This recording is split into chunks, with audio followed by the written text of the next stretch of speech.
Hello students, welcome back to my channel. So students, आज हम लोग एक नया चैप्टर स्टार्ट करेंगे which is very important from your exam point of view as well as from competitive point of view. ये काफ़ी important chapter है and the name of this chapter is thermodynamics. So first of all, what is thermodynamics? सबसे पहली बात तो thermodynamics है क्या? A branch of science which deals with the different forms of energy and the quantitative relationship between them. Sorry. हमारे universe में जितने types of energies हैं और उनके बीच में जो क्वांटिटेटिव रिलेशनशिप है, इसके बारे में जो हमें ब्रांच बताती है, उसके बारे में जो हम स्टडी करते हैं, वो किसमें करते हैं? इन थर्मोडायनेमिक्स। चाहे वो कोई एनर्जी हो, वर्क के फॉर्म में हो, हीट के फॉर्म में हो, रोटेशनल एनर्जी हो, काइनेटिक एनर्जी हो, कोई भी फॉर्म ऑफ एनर्जी हो। So thermodynamics is the branch of science which deals with the different forms of energies and the quantitative relationship between them. Clear? यहाँ पे जो थर्मोडायनेमिक्स है, अगर हम इसकी स्टडी को सिर्फ केमिकल चेंज और केमिकल सब्सटेंस तक लिमिटेड कर दें, यानी जो एनर्जी केमिकल चेंज और केमिकल सब्सटेंस में प्रेजेंट है, जो इन्वॉल्व है, अगर हम सिर्फ उनकी बात करें तो ये थर्मोडायनेमिक्स क्या कहलाएगी? Only chemical thermodynamics. सो हम केमिकल थर्मोडायनेमिक्स के बारे में पढ़ेंगे बेसिकली, क्योंकि थर्मोडायनेमिक्स केमिस्ट्री में भी है एंड फिजिक्स में भी है। So we will talk about the chemical thermodynamics. Clear? ठीक है। सो थर्मोडायनेमिक्स तो क्लियर हो गया कि थर्मोडायनेमिक्स है क्या। नाउ नेक्स्ट थिंग, ये जो थर्मोडायनेमिक्स है, इसकी पूरी जो स्टडी है, ये 3 जनरलाइजेशन पे बेस्ड है। The whole study of the thermodynamics is based on 3 generalization, and these 3 generalization are first law, second law and third law of thermodynamics. तो जो थर्मोडायनेमिक्स है वो बेसिकली 3 जो स्टडी है थर्मोडायनेमिक्स की, वो 3 लॉ के आसपास घूमती है, और वो 3 लॉ है first, second and third law of thermodynamics. अब जो ये लॉज यहाँ पे एप्लीकेबल होंगे, ये कब होंगे? ठीक है, हर जगह ये लॉज एप्लीकेबल नहीं होंगे। ये लॉज कब एप्लीकेबल होंगे? When the system is present in the equilibrium state. जब सिस्टम किस में प्रेजेंट है? इक्विलिब्रियम स्टेट में प्रेजेंट है, या फिर सिस्टम एक इक्विलिब्रियम से दूसरे इक्विलिब्रियम स्टेट में चेंज हो रहा है। ठीक है। So these laws are applicable only when the substance is present in the equilibrium state, when the system is present in the equilibrium state, or when system changes its one equilibrium state to another equilibrium state. तो basically ये equilibrium state के आसपास जब घूमेगा तब ये 3 laws applicable होंगे। ठीक है। अब आप कहेंगे मैम आप कह रहे हैं जब ये इक्विलिब्रियम के आसपास घूमेगा तब ये एप्लीकेबल होंगे, तो ये इतने इंपॉर्टेंट क्यों हुए? सो इम्पॉर्टेंस जो है हमारी थर्मोडायनेमिक्स की, वो क्या है? पहली चीज जो थर्मोडायनेमिक्स है वो क्या बताता है हमें? आपके पास कोई भी रिएक्शन है, ठीक है, कोई भी रिएक्शन है, अगर आप थर्मोडायनेमिक्स के बारे में जानते हैं, उस रिएक्शन की थर्मोडायनेमिक्स के बारे में जानते हैं, तो आप ये बता पाएंगे कि ये रिएक्शन हमारी प्रोसीड होगी या नहीं होगी। क्लियर? ये रिएक्शन हमारी प्रोसीड होगी या फिर नहीं होगी। सपोज हमारी कोई एक्सोथर्मिक रिएक्शन है, ठीक है, एक्सोथर्मिक रिएक्शन है, और हम वहां पे टेम्परेचर को पहले से ही बहुत बढ़ा दे रहे हैं, तो हमें पता है कि एक्सोथर्मिक रिएक्शन में टेम्परेचर वो इवॉल्व करता है, तो टेम्परेचर कम होना चाहिए। ठीक है, तो वहां पे टेम्परेचर जब एक्सेस में प्रेजेंट होगा तो हम कहेंगे ये रिएक्शन आगे प्रोसीड नहीं करेगी, क्योंकि यहाँ पे जो कंडीशन है वो सेटिस्फाई नहीं हो रही है। तो थर्मोडायनेमिक्स क्या हमें हेल्प करता है? Thermodynamics help us to predict whether any given reaction can occur under the given set of condition और नॉट। उस पर्टिकुलर प्रेशर, उस पर्टिकुलर वॉल्यूम पे वो रिएक्शन आगे प्रोसीड होगी या नहीं होगी, ये चीज हम थर्मोडायनेमिक्स की हेल्प से बता सकते हैं। नेक्स्ट थिंग जो हम थर्मोडायनेमिक्स की हेल्प से बता सकते हैं वो क्या बता सकते हैं, it help us to predict the extent of the reaction before the equilibrium is reached.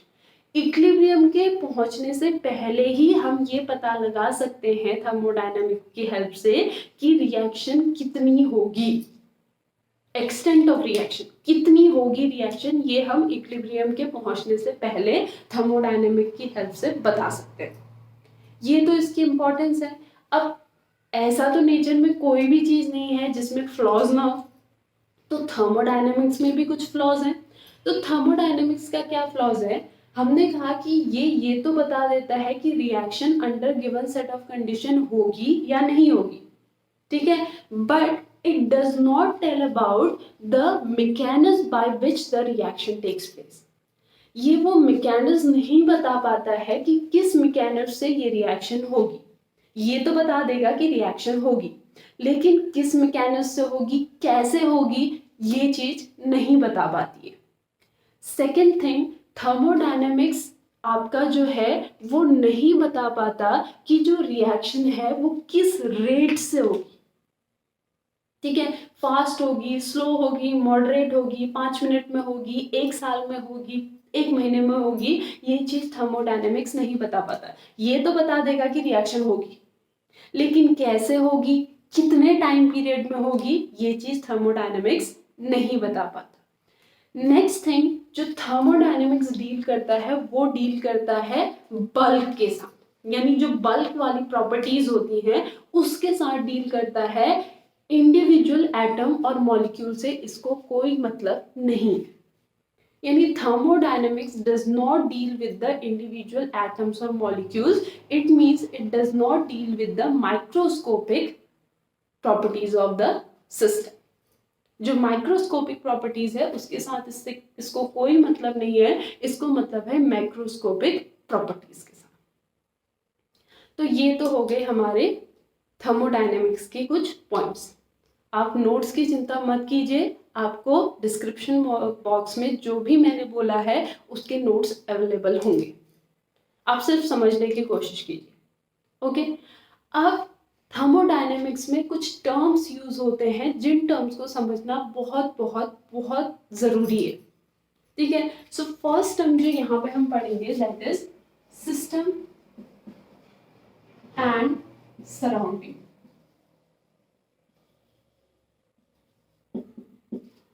ठीक है, सिस्टम एंड सराउंडिंग। तो सबसे पहली बात, व्हाट इज सिस्टम। सिस्टम क्या है, the part of the universe which is chosen for the thermodynamic consideration is known as system, ठीक है। मान लो हमने एक फ्लास्क लिया है, केमिस्ट्री लैब में है, हमने एक फ्लास्क लिया है, हमने उस फ्लास्क में 2 केमिकल्स ऐड किए हैं और हम उसकी रिएक्टिविटी चेक कर रहे हैं। तो जो वो फ्लास्क है ना, उस फ्लास्क के अंदर जो चीज है, यानी वो जो एरिया है, that is known as system, ठीक है। तो what is system, system is the part of the universe, वो फ्लास्क है जिससे हमें मतलब है कि उस फ्लास्क में कैसी रिएक्शन हो रही है, तो that flask is the system.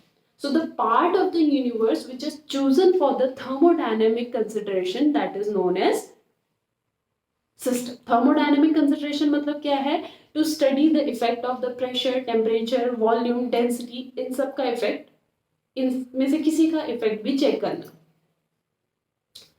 ठीक है। Now what is surrounding? Surrounding is the remaining part of the universe। What is surrounding? Surrounding is the remaining part of the universe excluding system is called surrounding, ठीक है। अब देखो, आप लोगों ने 10th में भी पढ़ा था, जब हमने एसिड को डाइल्यूट करना होता है तो हम वाटर में एसिड ऐड करते हैं, ना कि एसिड में वाटर ऐड करते हैं, because the reaction is exothermic reaction, ठीक है।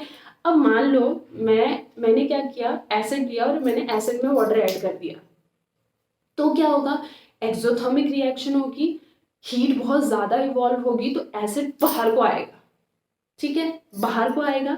बाहर को आने से क्या होगा, जो वहां पे प्रेजेंट लोग हैं, जो वहां पे प्रेजेंट आसपास जो भी एरिया होगा उस पर इफेक्ट करेगा, ठीक है। सपोज अगर मैं यहाँ पे वो रिएक्शन परफॉर्म कर रही हूँ तो मेरे आसपास का एरिया इफेक्ट करेगा ना, आपको तो वो इफेक्ट नहीं करेगा, लेकिन यूनिवर्स में आप भी तो आए, ठीक है। तो जो सराउंडिंग है, सराउंडिंग अगर प्रैक्टिकल वे में सराउंडिंग की डेफिनेशन बोले तो प्रैक्टिकल वे में सराउंडिंग क्या है? The part of universe which is present neighbourhood of the system. जो सिस्टम है उसके नेबरहुड में जो जो पार्ट एरिया प्रेजेंट है यूनिवर्स का, वो एक्चुअली सराउंडिंग है जो सिस्टम से अफेक्टेड होगा।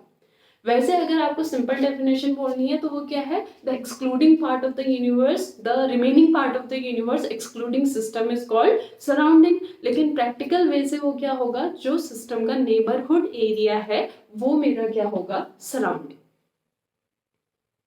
Clear? System and surrounding clear हुए?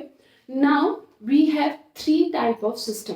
हमारे पास 3 टाइप के सिस्टम होते हैं।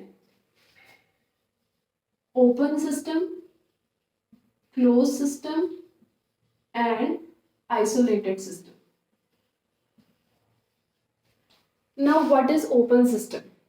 ठीक है, open system क्या है? A system is said to be an open system if it exchange both matter and energy with the surrounding. तो अगर एक सिस्टम मैटर एंड एनर्जी दोनों का एक्सचेंज कर रहा है विद द सराउंडिंग, तो वो मेरा क्या होगा? Open system. फॉर एग्जाम्पल, आप वाटर बॉईल कर रहे हैं और आप वाटर एक ओपन कंटेनर में बॉईल कर रहे हैं, ठीक है।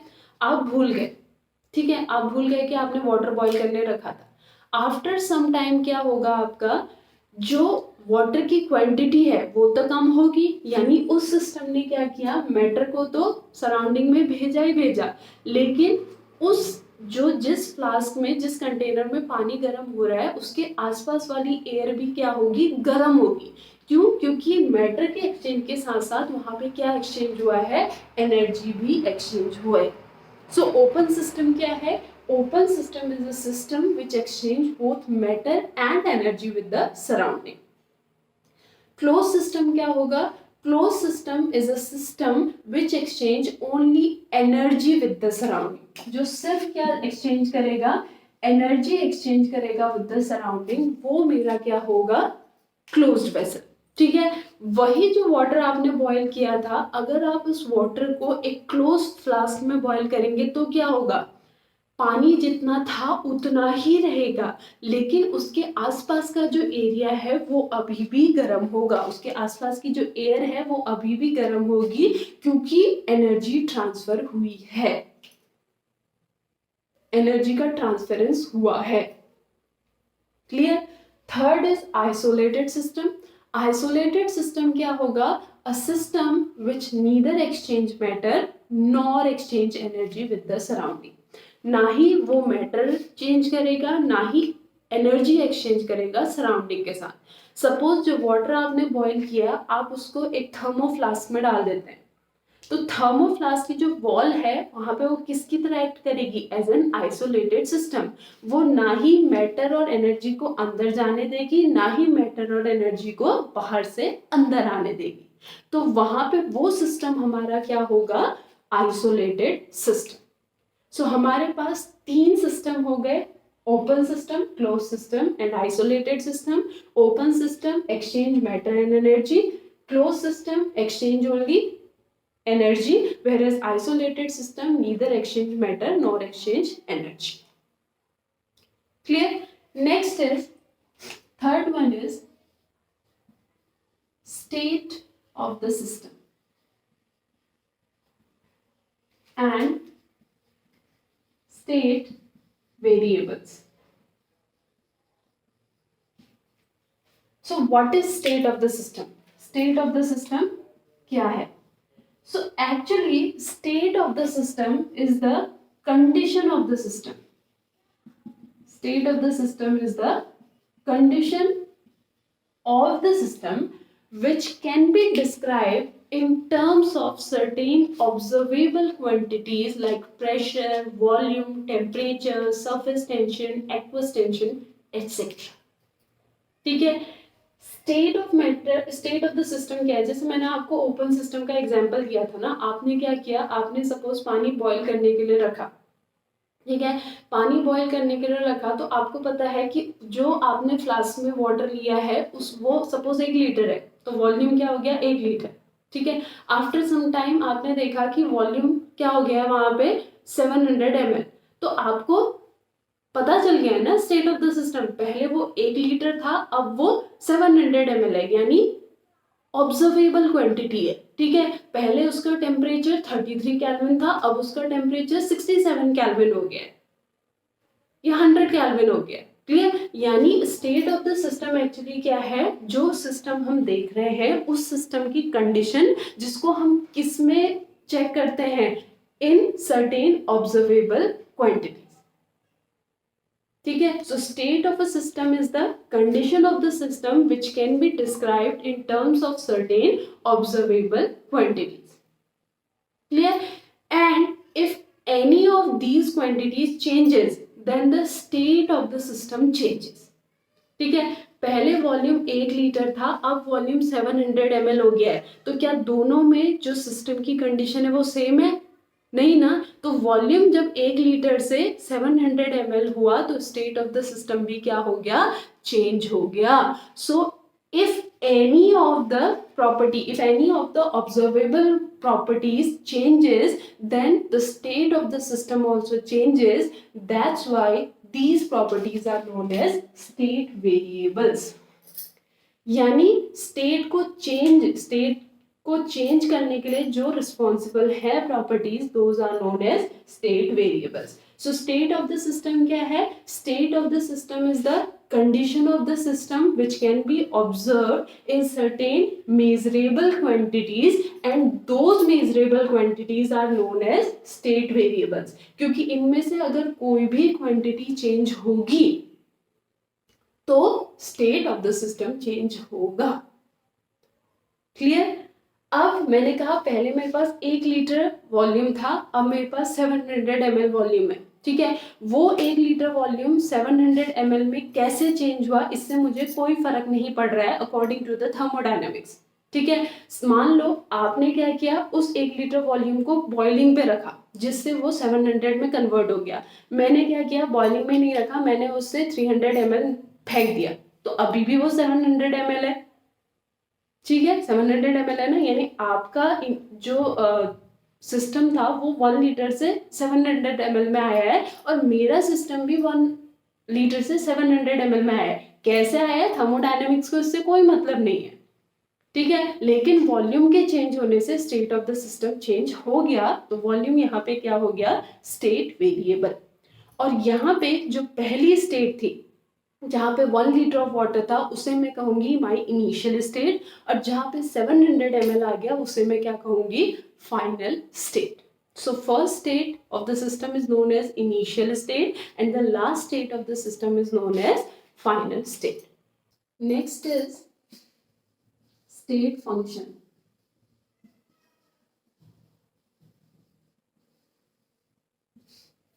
Next is state function. तो स्टेट फंक्शन क्या है, state function is actually a physical quantity whose value depends only upon the initial and the final state of the system and it does not depend upon the path by which these state has been attained. तो state function क्या है, एक ऐसी physical quantity है जो physical quantity सिर्फ किस बात पे डिपेंड कर रही है, वो इस बात पे डिपेंड कर रही है कि इनिशियल और फाइनल स्टेट क्या है, वो इस बात पे डिपेंड नहीं कर रही है कि इनिशियल से फाइनल स्टेट आने में क्या चीज हुई। ठीक है। फॉर एग्जाम्पल आप और मैं हैं, हमको 5 स्टोरी बिल्डिंग के टेरेस पे जाना है। ठीक है। आप लिफ्ट की हेल्प से ऊपर गए, मैं पैदल चल के ऊपर गई, यानी मैं स्टेयर्स की हेल्प से ऊपर गई, हम लोग दोनों ऊपर पहुंच गए। अब अगर हमारी पोटेंशियल एनर्जी देखेंगे, ठीक है, if we talk about our potential energy किस पे डिपेंड करती है, हाइट पे डिपेंड करती है। हाइट जो ग्राउंड से जो टेरेस की हाइट है वो हम दोनों के केस में सेम रहेगी, मीन्स पोटेंशियल एनर्जी हम दोनों की सेम है। लेकिन अगर वहां पे वर्क की बात करें, ठीक है, आपने वहां पे वर्क जो किया और मैंने वहां पे वर्क जो किया, दोनों में वहां पे क्या आ गया, डिफरेंस आ गया। क्लियर, मेरे वर्क और आपके वर्क में वहां पे क्या आ गया, डिफरेंस आ गया। क्लियर, सो स्टेट फंक्शन यहाँ पे क्या हो गया, एक ऐसी फिजिकल क्वांटिटी, जो फिजिकल क्वांटिटी सिर्फ किस बात पे डिपेंड कर रही है कि हमारा इनिशियल और फाइनल स्टेट क्या है, उसको इससे कोई मतलब नहीं है कि इनिशियल से फाइनल जाने में क्या चीज करनी पड़ी। This is state function. Clear, now next we talk about macroscopic system and macroscopic properties. Now macroscopic system क्या होगा, if a system contained large number of the constituent particles, atoms, molecules, ions. अगर एक system में बहुत सारे constituent particles हैं, ions हो, molecules हो या फिर एटम्स हो, तो वो सिस्टम हमारा क्या होता है, मैक्रोस्कोपिक सिस्टम। ठीक है, अब हमने पहले भी पढ़ा था कि थर्मोडायनामिक्स का एक फ्लॉ है कि वो एटम्स और मॉलिक्यूल्स, इंडिविजुअल एटम्स और मॉलिक्यूल से कोई रिलेशन नहीं है उसको। जो एटम्स और मॉलिक्यूल्स का बल्क होगा उससे उसे मतलब है, लेकिन इंडिविजुअल एटम और मॉलिक्यूल से उसको कोई मतलब नहीं है। ठीक है, तो मैक्रोस्कोपिक सिस्टम हुआ when the system contains a large number of the constituent particle, that is macroscopic system. And जो प्रॉपर्टीज है, जो बल्क की प्रॉपर्टीज है, पूरे के पूरे एटम्स और मॉलिक्यूल्स की जो प्रॉपर्टीज है, उन प्रॉपर्टीज को हम क्या कहेंगे, macroscopic properties. So bulk of matter की जो प्रॉपर्टीज है, उस बल्क की जो प्रॉपर्टीज है, those properties are known as macroscopic properties. ये मैक्रोस्कोपिक प्रॉपर्टीज दो टाइप की होती हैं, extensive and intensive. Extensive and intensive.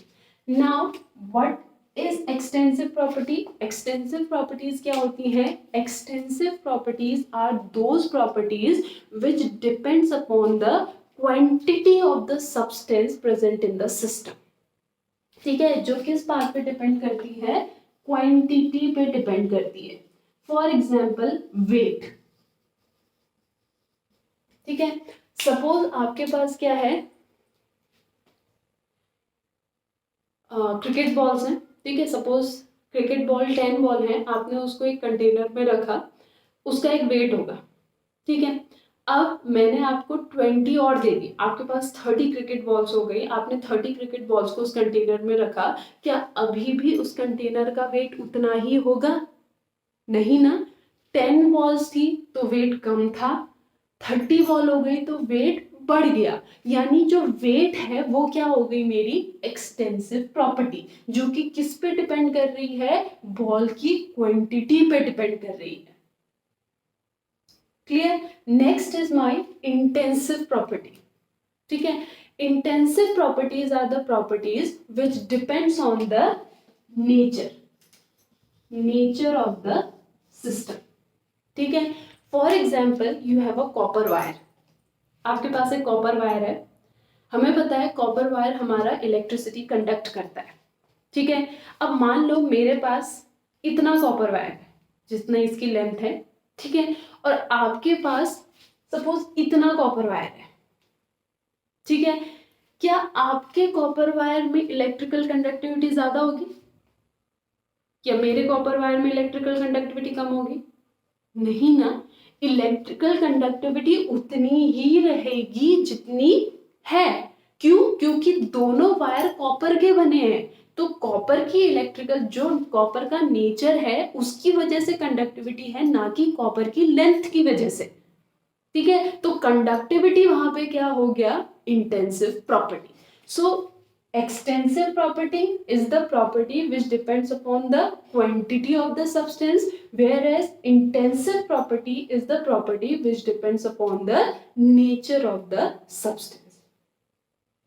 So these are few important terms जो हमने थर्मोडायनेमिक्स में काफी यूज करने होते हैं। आई होप ये टर्म्स आपको क्लियर हुए हों। If you have any doubt then let me know. I have one question for you.